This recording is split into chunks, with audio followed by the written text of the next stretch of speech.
Hello, hello, hello, hello. Happy Thursday, January 20th. My name is Vonda Page, and welcome to the group chat Radical Power.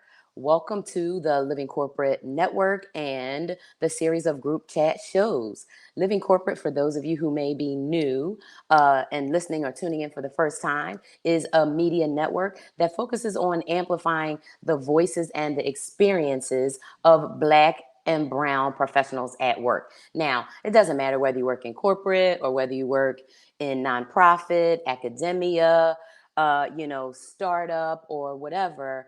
This network and this show specifically addresses and talks about our experiences. And so today, what we're going to really get into is managing life as a Black woman, even when you leave corporate America. So, some of you may know I had the opportunity to retire from corporate America in 2021, and I started my own company in 2020. And so, having been in corporate for a really long time, have had experiences where I think I really thought some of them were related specifically to being in that corporate setting. So, as an example, right, when you think about navigating as a woman or as a Black woman, more particularly, especially when you are in a majority of white spaces, you encounter challenges. But that's typical.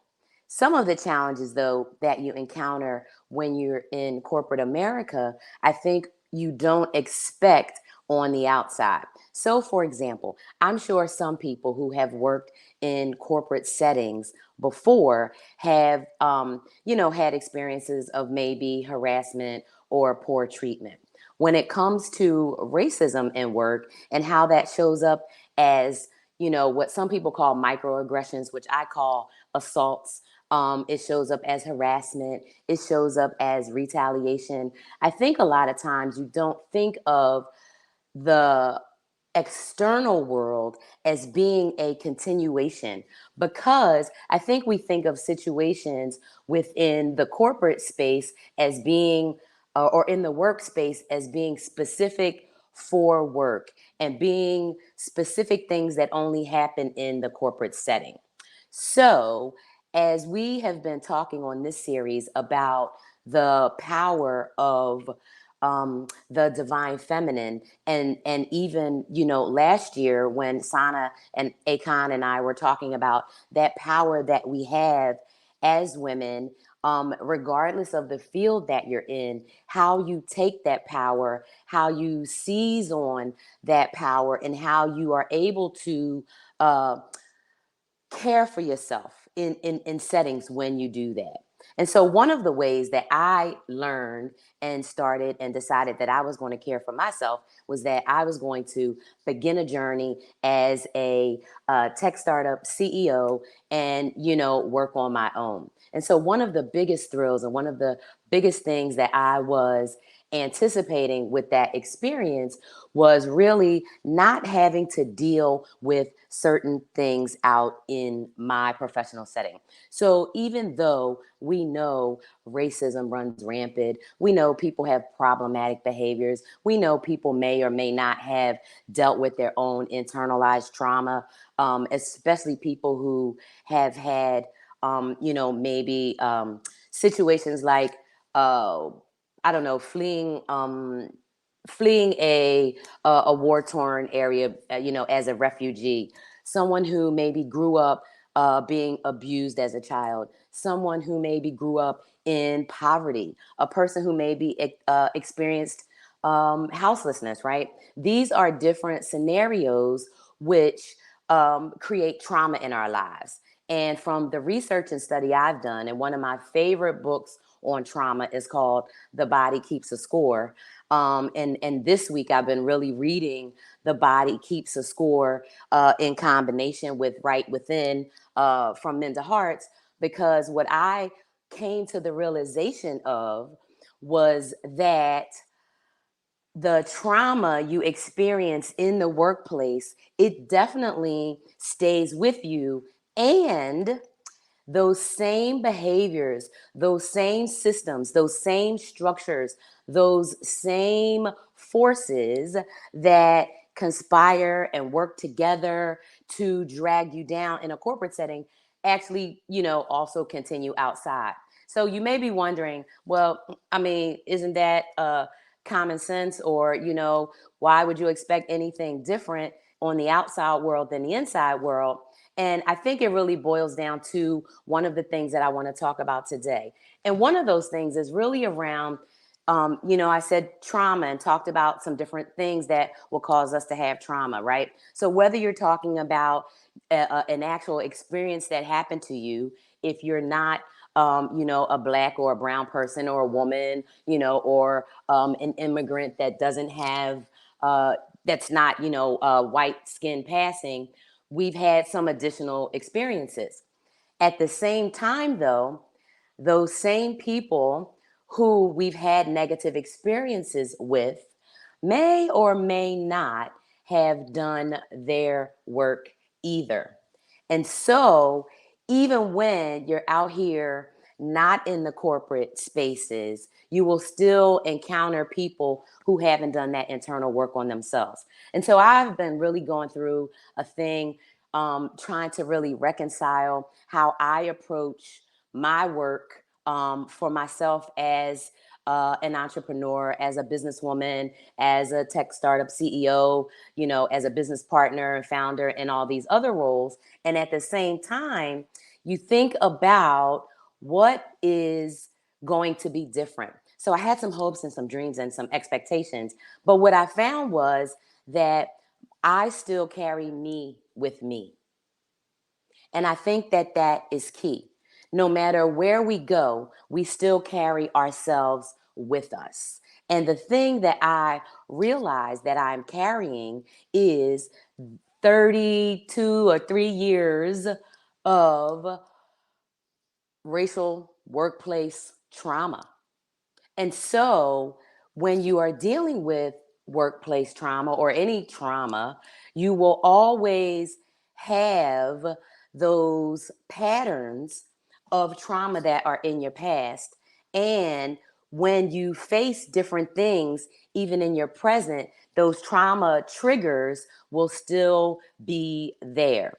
And so, what I learned this week is that no matter what environment I'm in, I am still greatly and deeply impacted by the white supremacist conditioning that I've been accustomed to and that I've been living in. So even though I have worked in a few different industries within tech for my entire career, I have still been in these spaces where I'm going from place to place.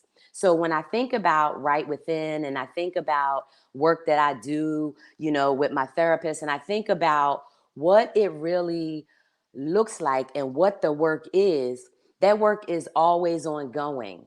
But the thing that makes it challenging is that not only is the work of healing always ongoing, but the impact of you needing healing seems to always be ongoing.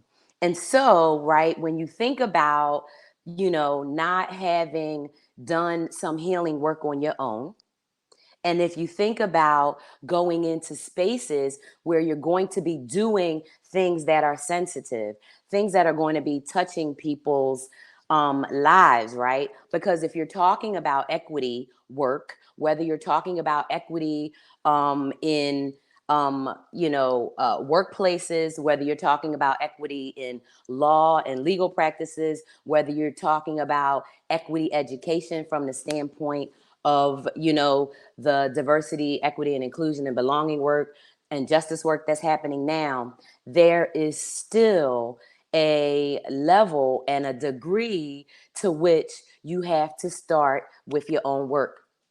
So, if you are a black or a brown person or a person in general who has suffered from trauma, especially workplace trauma, but if you've suffered from that trauma, you have to do some of that inner work. And some of that inner work really involves working with someone, right? So whether that's a therapist or a counselor or you're in groups, because until you can really identify your issues, your things, the thing in you that it impacts how you relate in the world and how you're out there in the world. Until you can do that, you are really going to continue to do damage. So, one experience that I was sharing with a person that I know was really around a project where I agreed to work on a project with a person. However, there was some conflict in terms of the work style. But what I realized was that I, because of the dynamic, was operating in my white supremacist mindset, operating in my white supremacist conditioning. So for me, what did that look like in my career? In my career, that looked like if I ask a question, I, may receive a response that is not detailed. And so then maybe I go back to a person and I say, hey, here's the information that I need to complete the work. Well, I've had experiences in corporate America where you keep on requesting information and you keep on requesting information, and then the person doesn't give it to you. Or maybe, you are part of a project team and then all of a sudden you start getting left out of meetings or left off of uh, email invitations. Those behaviors, right, when for the person who's perpetrating them, those behaviors are never about you. The way people treat us is never about us. And when people treat us poorly, it is definitely a reflection of what is going on with them. And so when you think about how we all interact with each other, right? Whether we're having a good day or a bad day, the way that we interact with each other and the way that we interact with the world is really foundational, right, to who we are. And is really foundational to our background, our experiences, right? How we were brought up in the world, right? So I like to talk about, our family of origin, just meaning the people with whom you lived in the house. So whether or not, that's your birth family or your parents or grandparents, or friends or whomever, the people who you spent that critical time with as a young child. So if you think that 0 to 5 or 0 to 8 or 9, the people who you spent a lot of time around, it's their morals and their values and their belief systems that help us begin to form the basis for how we operate. Well, the thing is that some people, as they progress and as they age and as they mature, they never really grow past that. So they never really seek to find different ways of interacting. They don't necessarily seek ways to grow or improve upon themselves. And so what they do is they continue to perpetuate any cycles of negativity and harm that they learned. Now, people like myself who may have been abused as a child or neglected, or definitely people who grew up in extreme poverty, we have some other issues, right? And until we really can get a little bit in alignment with what we believe and think about ourselves and how that impacts what we believe and think about others, we're going to be doing damage up and down every relationship, in every organization, every system, and every structure that we encounter.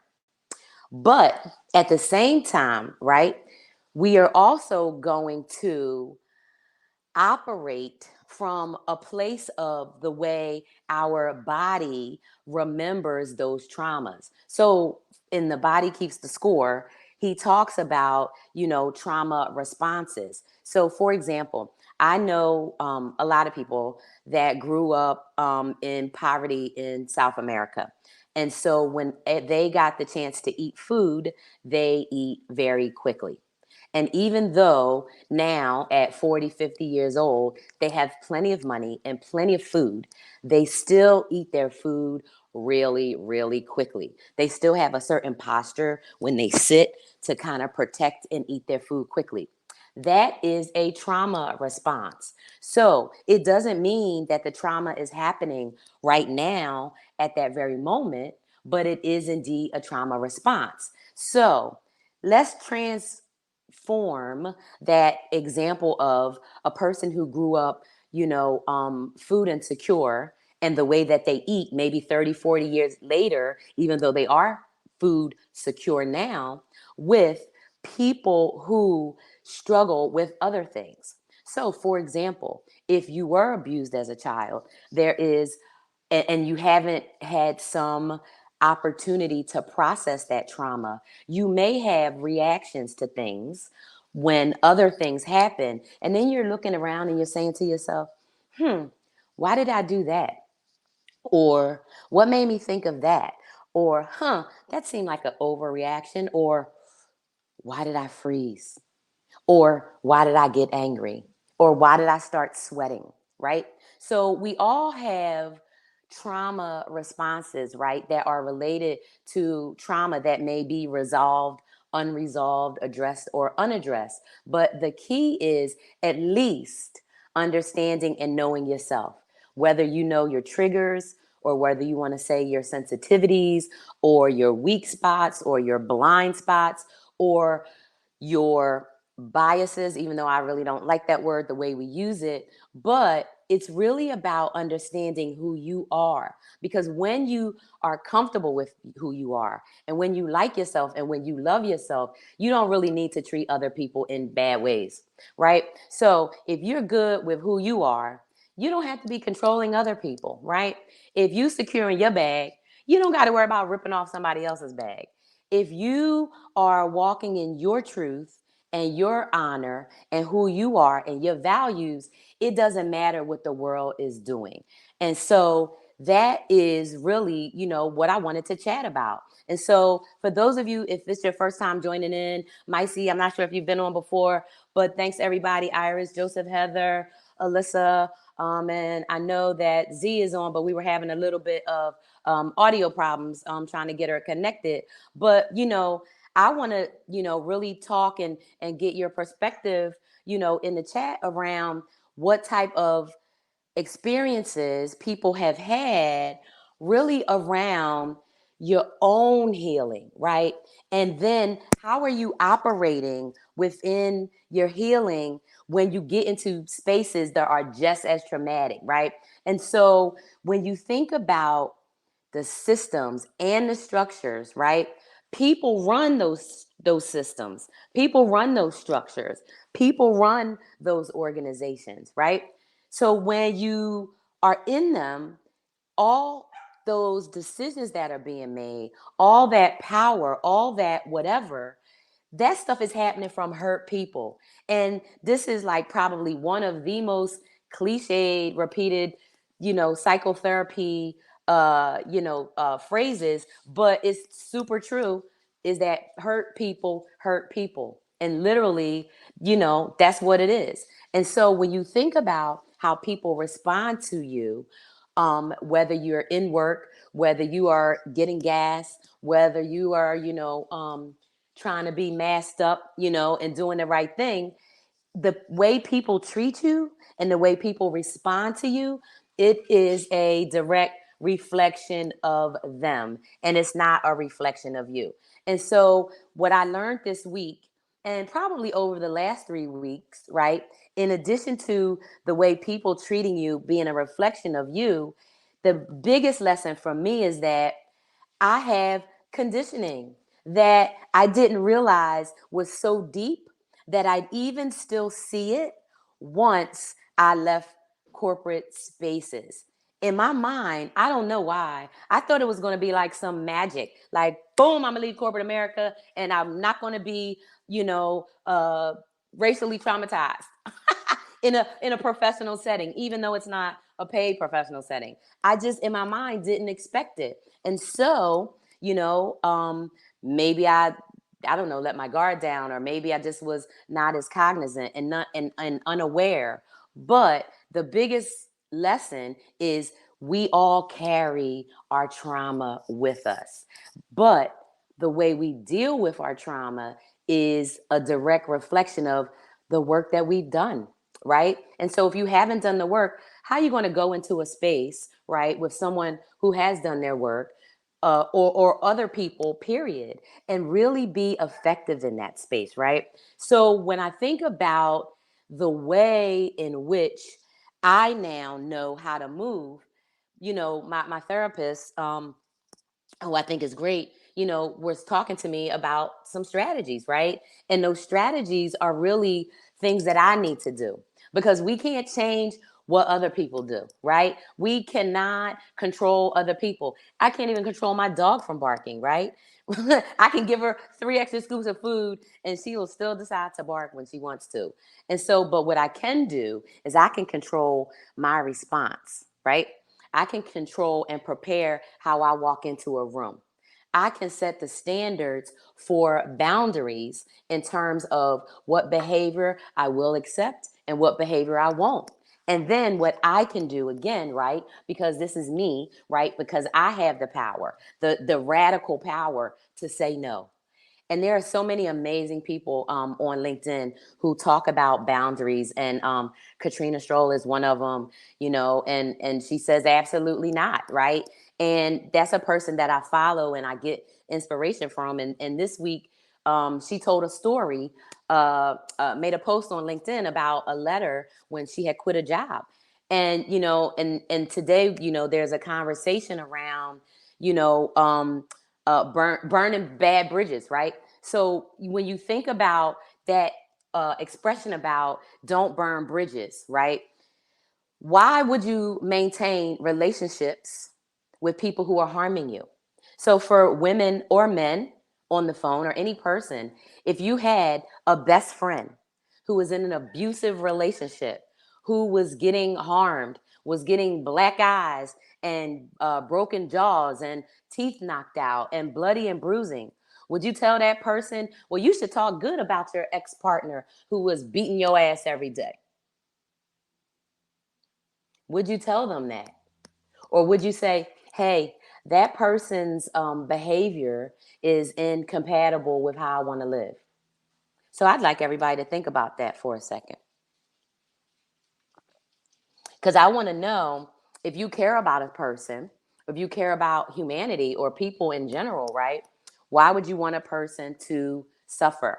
Why would you want a person to continue to allow themselves to be harmed? So when I think about it from that standpoint, right?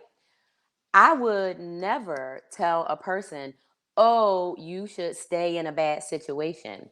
And so when I think about, you know, whether you are talking internally, right?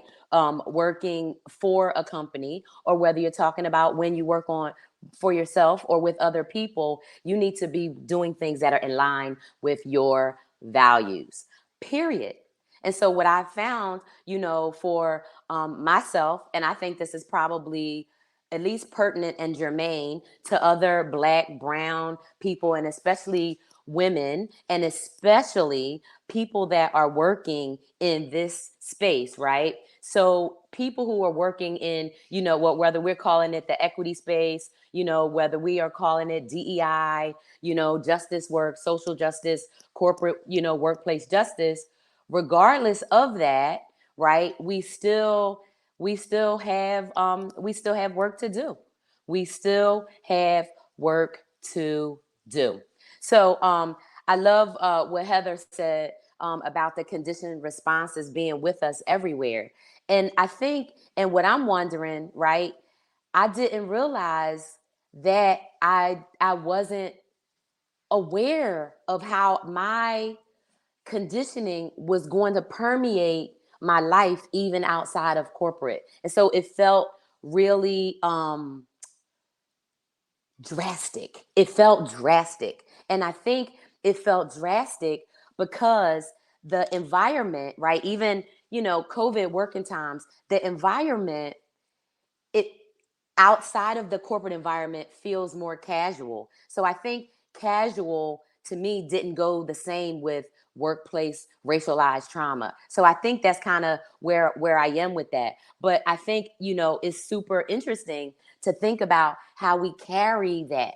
But at the same time, it made me think about one of my favorite pastors. He was probably my pastor for most of my late teen to early 20s life, Pastor Jones.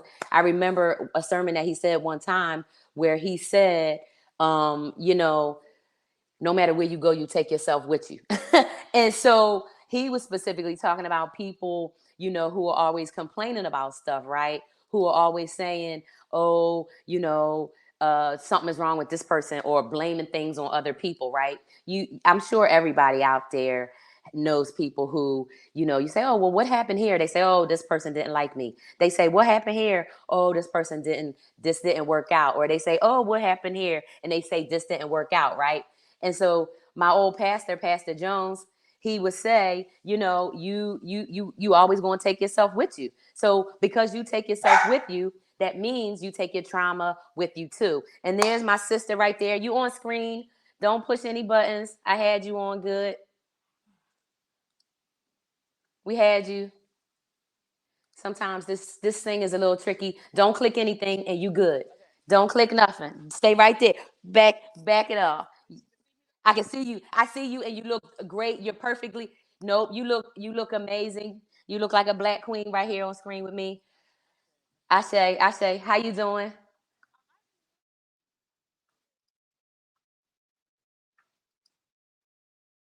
I'm like super happy that you're here, and because you are a black woman, and because we've had conversation, about this whole thing around how we carry around this trauma, right? Like it's with us, right? Wherever we go, but sometimes I think we're just not.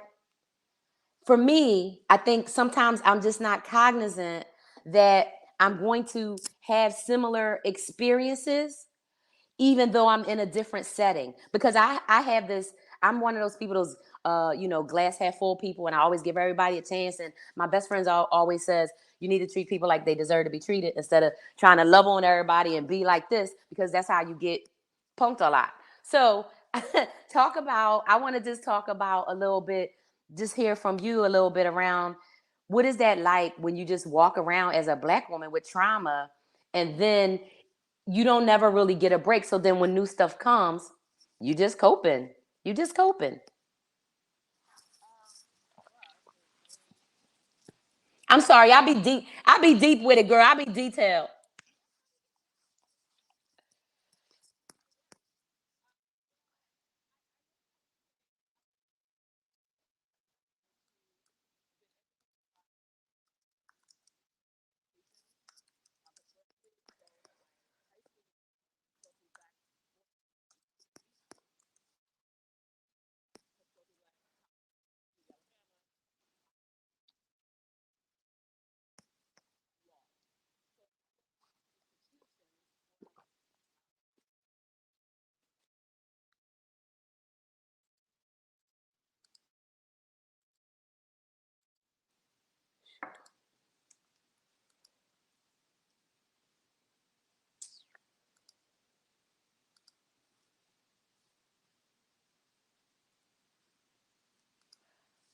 Okay, so I think Z has one of her connections off because only I could hear her and you couldn't.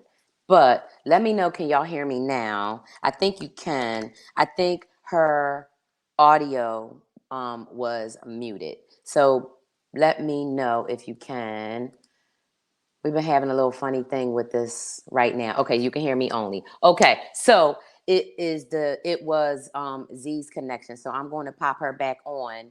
And um the interesting thing about, the way we move in these spaces, I do think a big part of it is related to those environments that we were in. So, those of you who've heard my story, and my friends know that I grew up in Philadelphia, right? So, I grew up, in a predominantly, not predominantly black, but 35, 40% black uh, black city. And so and when I grew up in the 70s, Philadelphia was extremely segregated, so not gentrified like now. So you really only had On my block, it was all black families, two white families, a Vietnamese family, and another family, but I can't remember. They were like Chechenian or somewhere from Europe. But that was the environment that I was in.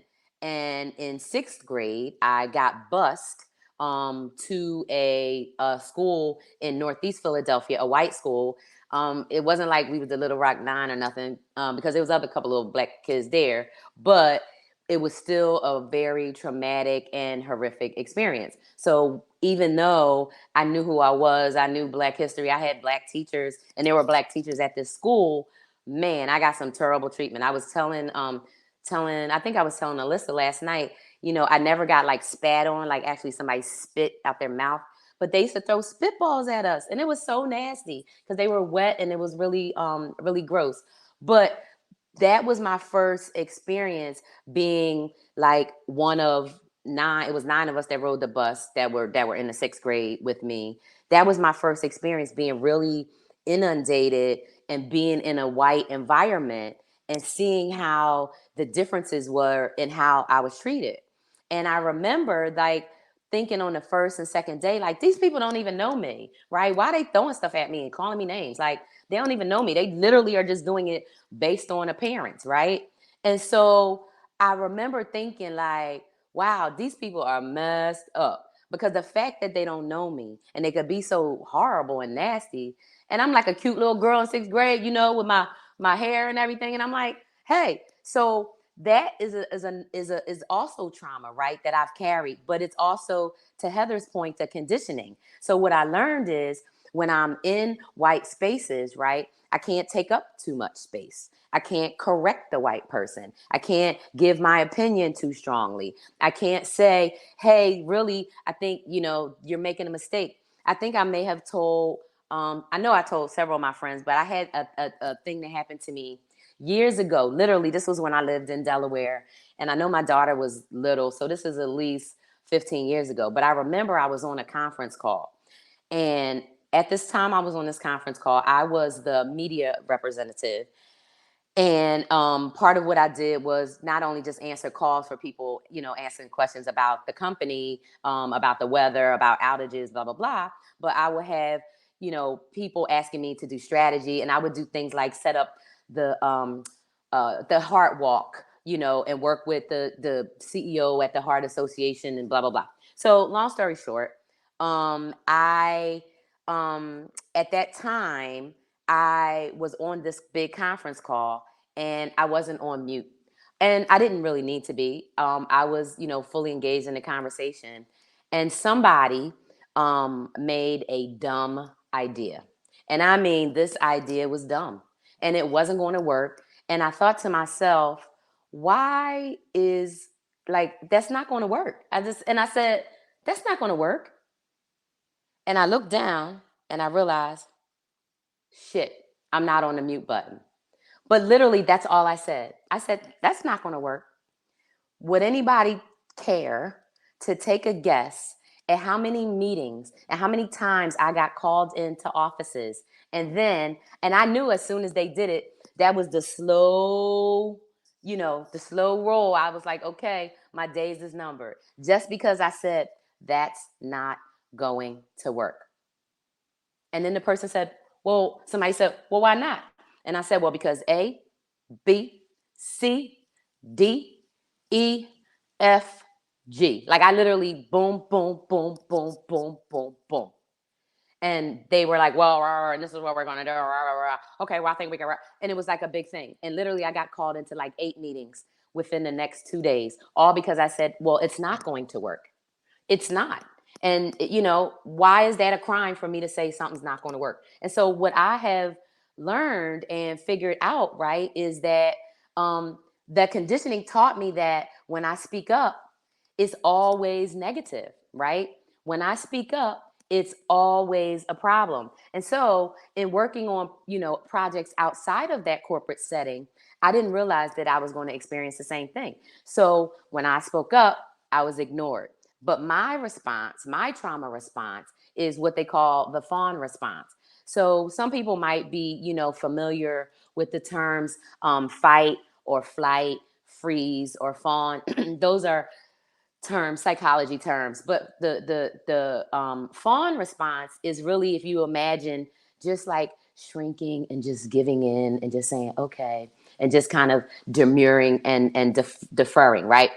And but when you think about having to, you're reacting with the fawn response, that's a conditioned response, because I know if I speak up, white people gonna get mad. If I tell a white person in a setting who hasn't done their work on themselves to know these are my triggers, these are the things that are you know upsetting to me, these are the things that make me relive or remind me of my trauma. If they haven't done that work, then just me saying that isn't going to work, it literally sent them into a tizzy, right?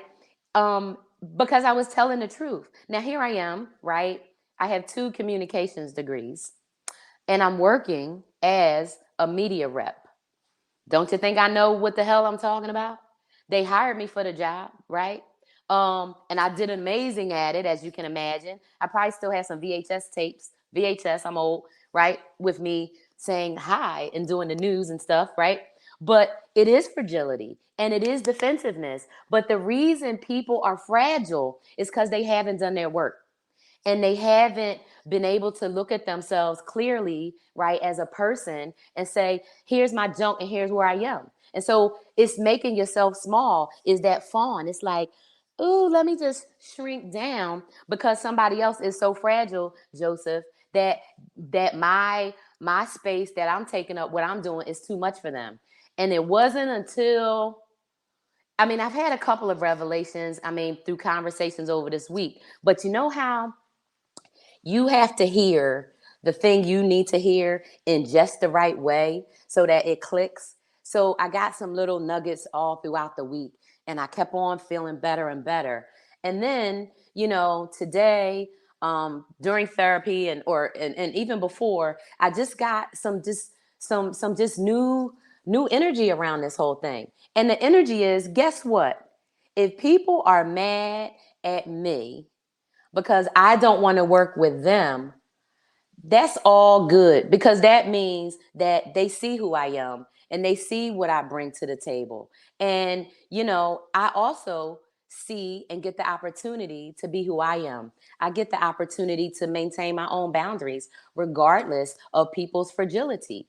And so, one thing that I would definitely recommend for all of the non-Black people, all of the non-brown, Latin, indigenous, non-LGBTQ, non-disabled, non-neurodiverse, non-old, young, whatever, different body type. If you are not right within, mental hearts, thank you. If you are not right in here, whether you are have experienced the trauma, or whether you're working around people who have experienced trauma, or working with people, period, you are going to do damage. My good friend Alan Wong, he heard my first episode of my podcast, and he was talking about, he was taking notes, and he was saying how he thought it was funny the way I said, and I don't remember the way I said it, but that if people haven't dealt with their own trauma, that they're impacting other people, and that is what it is. So what I want to hear from people who, people who are not actually doing this work on the daily, right? I want to know, like, what are your thoughts around how you think a person who hasn't done the work, what that does, right? What does that do for a person who has already been experiencing it, right? And then when they keep experiencing it. The other thing I think is super interesting is the way to think about, when you are in those situations, right? How do you even make it through that initial trauma response, right? Trauma response and what that feels like. I'm gonna see if I can get Z back on. Sometimes this little crowdcast gets a little bit tricky, and for people who haven't used it the first time, it's really sensitive with the way it connects.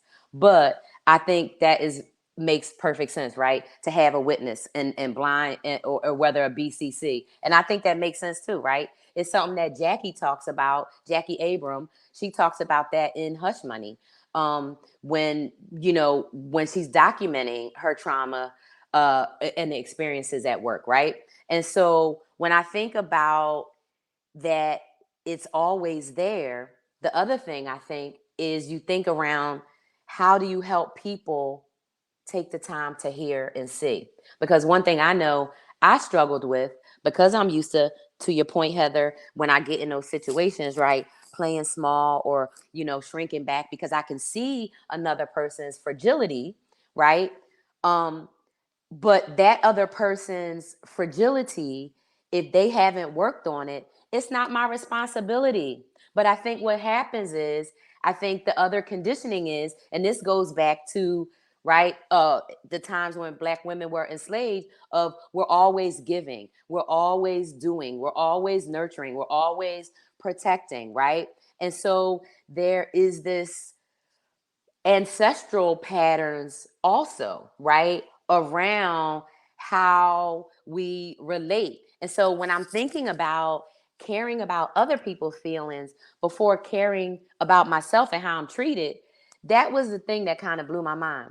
And I had, thankfully, I'm really happy my therapist said to me today, well, that doesn't sound like you were taking care of yourself first, even though you know these things. And so he had said to me, well, what are some things that you could do to take care of yourself in these situations? And I was like, well, first and foremost, I'm making an interview sheet. I said, I'm going to make a metaphorical interview sheet. So when I meet a new person and we talk, even if I've known the person 1, 2 years, 3 years, or whatever, if we're going to enter into any type of intimacy from a relationship standpoint, working together or doing a project together or a program or anything like that, then I need to make sure that that person is doing their homework. I need to make sure that that person is right within. And, Charlie and I, my therapist, we were talking about, he said, you look at it as if you were interviewing somebody for a date, or if you were going out on a date, right? So, you know how you go out on a date if you go with a new person that you never met before? You go on a new date with a new person that you never met before, and you have certain questions that you might ask and certain things that might be red flags. Maybe you ask them, nowadays, I don't know, people ask people about, did you vote, or, your, what you call it, affiliation or whatever. But, you know, same thing when it comes to this kind of stuff. So one of the things that I think Black, Brown, Latine, people of color, that we can do is when we enter into these spaces, especially with people who, are calling themselves DEI, experts or anti-racist educators or whatever, is to really do some vetting. And so, it's like trust but verify. Do some reference checks. One of the things that when I'm seeing these posts about people talking about jobs and companies, and people are talking about, hey, right, if a company is asking you why you left their last employer, right, then you should be asking the company, why'd you leave your last job? So if somebody asks you, hey, do you want to work with me on this project? You could say, hey, what happened to the last person that was working with you? And I think that that is a really good, transparent, and accountable way to begin protecting yourself and caring for yourself, and really, while you're on this maintenance plan and this journey of healing, right, that you're not letting yourself get traumatized so much that it throws you off your game. Because I had a bunch of things that I was about to do for the first 3 weeks of January that didn't involve a big a project that I was working on, and those things got thrown off track because I found myself thrown into trauma that I wasn't expecting. And it was so devastating that it really, and I didn't realize it, put me almost feeling like, I was in some corporate setting somewhere, right? In the same exact situation. But I always learn. And I tell people, learning is my superpower. I believe very strongly, like Nelson Mandela, I either win or I learn, but I'm always winning, right? Because learning is a win. And so whether it's a trauma, whether it's my response to that trauma, whether it is how I made it through that trauma, whether it is, how the people that talk smack while I was in the trauma, or the sabotage, or anything else that happens. The main thing, right, is how I choose to live out my own values, right? And I choose to live out my own values in a way that I'm not going to allow myself to be harmed, in a way that I respect and honor who I am as a person. And that's the people that I want in my circle. So that's what I wanted to chat about today. I appreciate the questions. I appreciate the chat.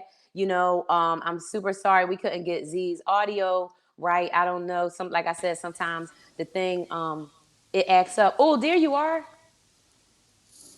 I've been here. I don't know. The But audio wasn't connecting, so people couldn't hear you. I could hear yeah, you, but they yeah. could. Well, we'll save some for next time. But I We definitely will. here. I've been here. It was excellent, excellent talk, Vonda. Thank you for sharing. Well, thank you. So, I mean, we have like a couple minutes. I wanted to get your perspective, just on just walking through life every day as a black woman with trauma, right? And just because I'm just, out here trying to help people have an understanding around not only our experiences, but yet, the power that we have, right? To not let, no matter how bad things are, to not let it just beat the hell out of us all the time. Oh no, completely, totally. Like I said, I guess the audio was off.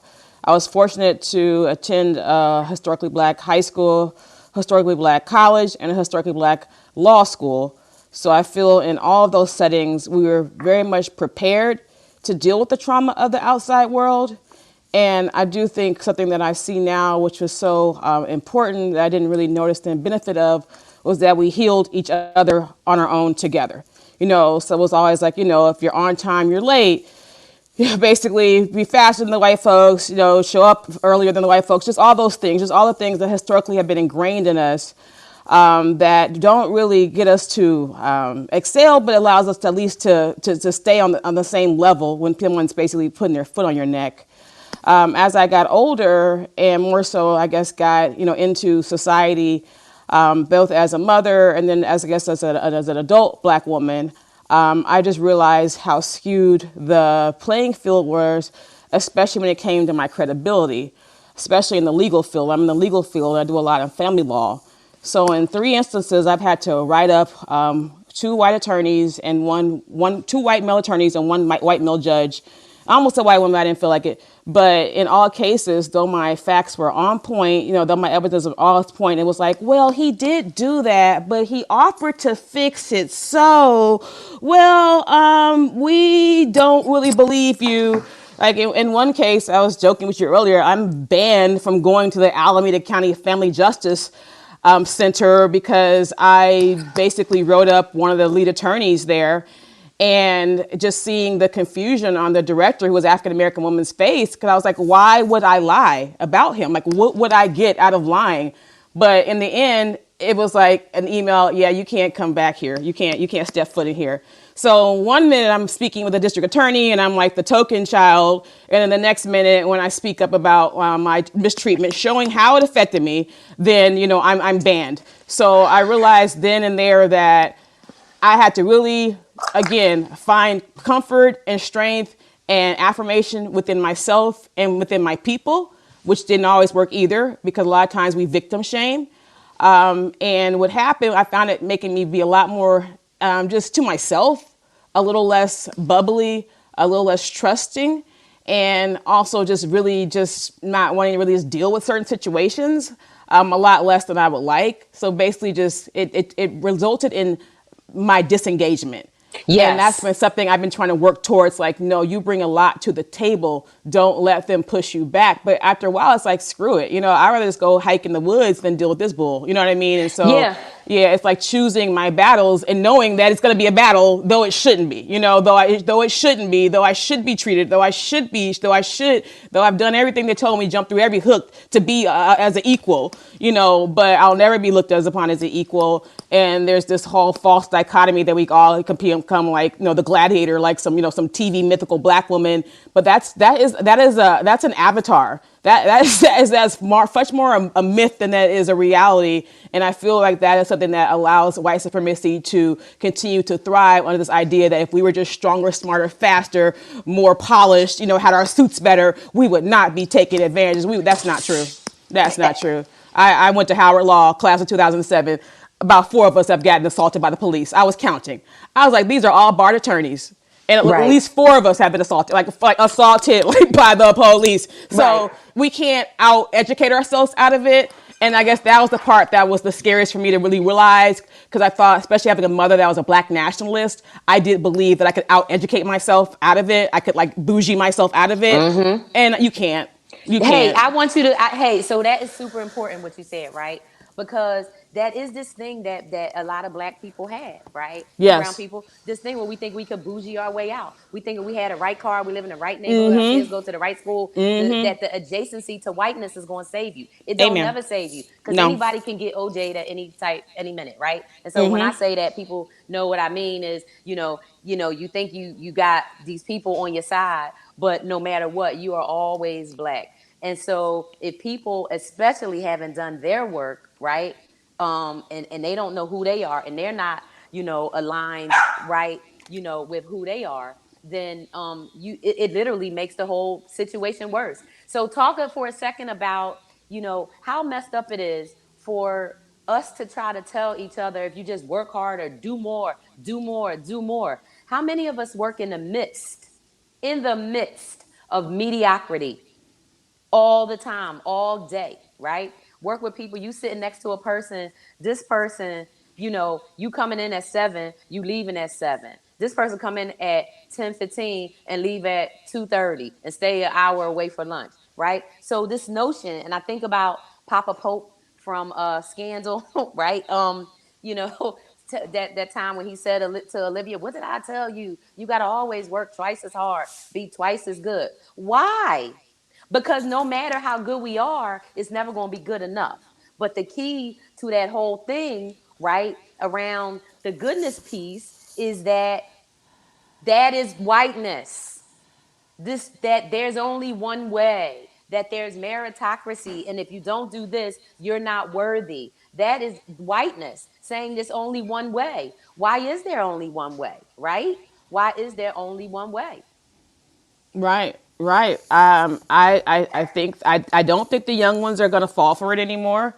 I'm very impressed by. They do seem a little lost, this new generation, but I think that we have finally kind of like put that one to rest. That we can like out perform ourselves into nonviolence.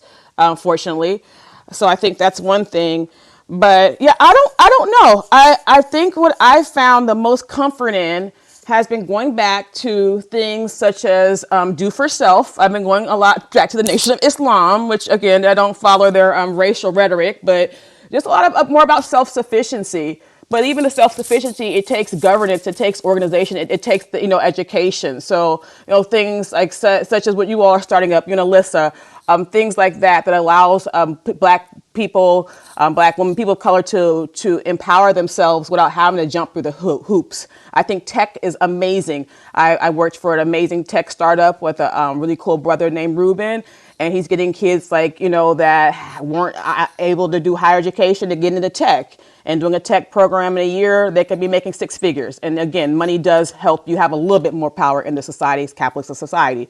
So again, I just always see any way to usurp having to jump through the hoops and still give someone the opportunity to have dignity as something that I've always believed in investing in, towards hoping to create a more equitable playing field in a place where people can have their mental health, because the mental health gets destroyed in these programs trying to be all these things.